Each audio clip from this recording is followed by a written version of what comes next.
Bonjour et bienvenue dans ce nouveau podcast de l'UNSA Fonction Publique avec Luc Faré, son secrétaire général. Comme nous l'avons annoncé, à partir de cette semaine, vous allez pouvoir échanger avec Luc Faré. C'est simple, vous allez sur le site de l'UNSA Fonction Publique, vous laissez vos questions, soit en message vocal, soit par texte sur le site, et Luc Faré vous répond dans les différents podcasts. Aujourd'hui, ce sera donc un podcast spécial questions. Bonjour Luc. Bonjour Eric. Alors, première question de Stéphane, qui est fonctionnaire. Il demande sur le site de l'UNSA Fonction Publique s'il va être augmenté en 2025. Alors Stéphane sera augmenté s'il bénéficie d'une promotion ou d'un avancement d'échelon, et cela s'il est fonctionnaire. S'il est contractuel, seulement si son contrat prévoit une augmentation. Pour l'heure, le gouvernement ne donne aucun signe pour une ouverture d'une négociation salariale avec une hausse de la valeur du point d'indice. C'est pourtant ce que l'UNSA Fonction Publique demande pour 2025. Nous demandons aussi avec constance un rendez-vous salarial pour 2025 et pour 2026. C'est pour nous la seule façon de permettre une revalorisation de tous les agents publics, alors que les rémunérations ont décroché par rapport au secteur privé. Merci Luc. Autre question, Émilie. Elle s'interroge sur l'état des négociations en France sur la rémunération des agents publics, alors qu'en Allemagne, elles ont abouti à une hausse des rémunérations. Émilie a raison. En Allemagne, le processus de négociation est une tradition. En France, les agents publics sont soumis aux décisions du pouvoir exécutif en matière salariale. C'est pourquoi l'UNSA Fonction Publique propose qu'un dispositif soit créé afin qu'une négociation salariale annuelle soit instaurée et soit obligatoire dans la fonction publique. Une négociation qui puisse tenir compte de la réalité de l'inflation, y compris sur plusieurs années. L'UNSA Fonction Publique estime toujours que la valeur du point d'indice, base de calcul des rémunérations, soit augmentée régulièrement, et ce, chaque année. Pour l'heure, le gouvernement reste bloqué sur la préparation de son plan d'économie de plusieurs dizaines de milliards d'euros. Pourtant, la hausse des salaires et le pouvoir d'achat des agents publics devraient être l'une de ses préoccupations premières. Nous avons beaucoup de questions. Emmanuel demande si la rupture conventionnelle sera reconduite. La loi de transformation de la fonction publique a introduit la rupture conventionnelle dans la fonction publique dès le 1er janvier 2020. Elle existe à titre expérimental pour les fonctionnaires et ce, pendant 6 années. Pour les agents contractuels en CDI et les ouvriers d'État, c'est un dispositif pérenne qui a été mis en place. Au 31 décembre 2025, l'expérimentation sera terminée. Sans nouvelle loi, elle sera donc supprimée pour les fonctionnaires. Aujourd'hui, 80% des demandes sont formulées par des fonctionnaires souhaitant quitter la fonction publique. L'employeur peut proposer une rupture conventionnelle, mais l'agent peut la refuser. Nous lui conseillons d'être accompagné par un conseiller syndical de l'UNSA. Je rappelle que tout fonctionnaire titulaire qui n'a pas atteint l'âge minimum de départ à la retraite, c'est-à-dire 64 ans avec la nouvelle loi, et qui justifie du nombre de trimestres requis pour obtenir une pension de retraite à taux plein, c'est-à-dire une retraite sans décote, peut faire une demande. À tout moment, il peut interrompre le processus de rupture conventionnelle. Il pourra partir avec une indemnité financière calculée en fonction de son ancienneté.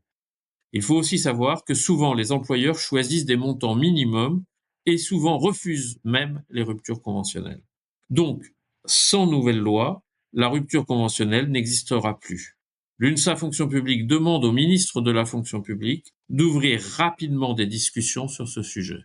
Toujours une même question d'Emmanuel, avec une suite. Elle s'interroge sur la retraite progressive. La retraite progressive pourrait évoluer dans la fonction publique au cours de l'année 2025. C'est ce qui ressort des discussions actuelles sur les retraites. Il faudra cependant que les textes soient modifiés. Cette retraite progressive serait possible à partir de 60 ans révolus. Aujourd'hui, il faut 62 ans. Mais il faudra, comme aujourd'hui, justifier d'au moins 150 trimestres de cotisation. Ça représente 37 annuités et demie. L'agent pourra travailler entre 50% et 90% d'un temps complet, mais il faudra toujours obtenir l'accord de l'employeur. Cette étape reste conditionnelle. L'employeur peut refuser, mais il faudra alors qu'il motive par écrit ce refus. L'UNSA Fonction Publique réclame que la retraite progressive soit un droit et donc que le temps partiel, pour cette raison, soit de droit pour les agents qui demandent une retraite progressive. Merci Luc de cette réponse. Une autre question de Sandrine. Elle nous demande, conformément à la réglementation dans ma collectivité, les agents de catégorie A n'ont pas d'heures supplémentaires rémunérées. Toutefois, nous avons également des horaires fixes à respecter. Il est alors impossible de récupérer les heures lorsqu'une réunion se termine au-delà de l'horaire de service. La direction indique que l'IFSE est notamment fixé pour compenser ces suppléments d'heures travaillées. Est-ce vraiment le cas ? Est-il normal de faire 40 heures par semaine au lieu de 35 parce qu'on a une IFSE de catégorie A ? Que cache le terme suggestion particulière derrière lequel se retranche la collectivité ? C'est sa question. Donc c'est une question un peu pointue, mais on va essayer d'y répondre. Pour les agents de catégorie A, il existait autrefois l'indemnité forfaitaire pour travaux supplémentaires, l'IFTS, qui pouvait alors être versée. L'IFTS était une sorte de complément de salaire donné à ces agents pour les indemniser forfaitairement des heures réalisées en plus chaque mois. Depuis l'instauration du RIFSEP, cette indemnité forfaitaire pour travaux supplémentaires, IFTS, a disparu, comme d'ailleurs l'indique une circulaire ministérielle de décembre 2014. Pour compenser, l'autorité territoriale a pu prévoir une majoration spécifique de l'IFSE, cette partie du RIFSEP, en y intégrant cette ancienne indemnité forfaitaire pour travaux supplémentaires.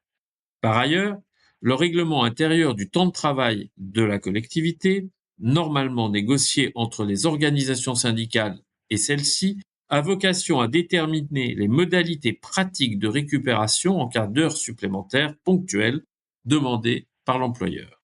C'est là qu'intervient la notion de suggestion particulière prévue par le décret 2001-623. Elle permet à l'organe délibérant, après avis du comité social territorial, de réduire la durée annuelle de travail, c'est-à-dire les fameuses 1607 heures. Ces suggestions sont liées à la nature des missions et à la définition des cycles de travail, notamment en cas de travail de nuit, de travail le dimanche, de travail en horaire décalé, de travail en équipe, de modulation importante du cycle de travail ou de travaux pénibles ou dangereux. Nous invitons Sandrine à consulter les représentants locaux de l'UNSA sur les modalités prévues dans sa collectivité ou son établissement pour compenser le temps personnel qu'elle consacre à la participation à des réunions tardives en dehors des bornes horaires habituelles. Si son employeur n'a rien prévu à ce sujet, elle pourra demander à ses représentants UNSA de porter cette revendication. Dernière question, Luc, il s'agit de Nathalie. Elle s'inquiète sur une situation qui peut impacter des agents publics. Je vous lis la question. Un maire, donc président de fait du CCAS d'une commune, peut-il vendre un EHPAD à un groupe privé sans concertation avec la population ? Dans ce cas, que deviennent les agents titulaires de cet établissement ? Ma première réaction porte sur cette décision. Nous préférons à l'UNSA qu'un EHPAD reste un établissement public géré par une collectivité ou par le secteur hospitalier, plutôt que par une entreprise privée. Celle-ci cherchera à faire des bénéfices et parfois c'est au détriment de ses résidents. C'est au conseil d'administration du CCAS qu'il revient de prendre une décision de vente. De fait, cette décision revient à supprimer l'EHPAD. En plus de cette suppression, le transfert des biens et des droits, notamment l'autorisation de fonctionnement, doit être transféré vers un repreneur. Cela suppose donc que le CCAS doit trouver un repreneur pour assurer la continuité de la gestion de cet EHPAD après sa suppression.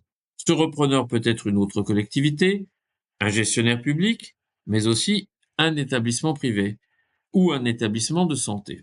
Dans ce cas, Luc, que deviennent les agents titulaires ?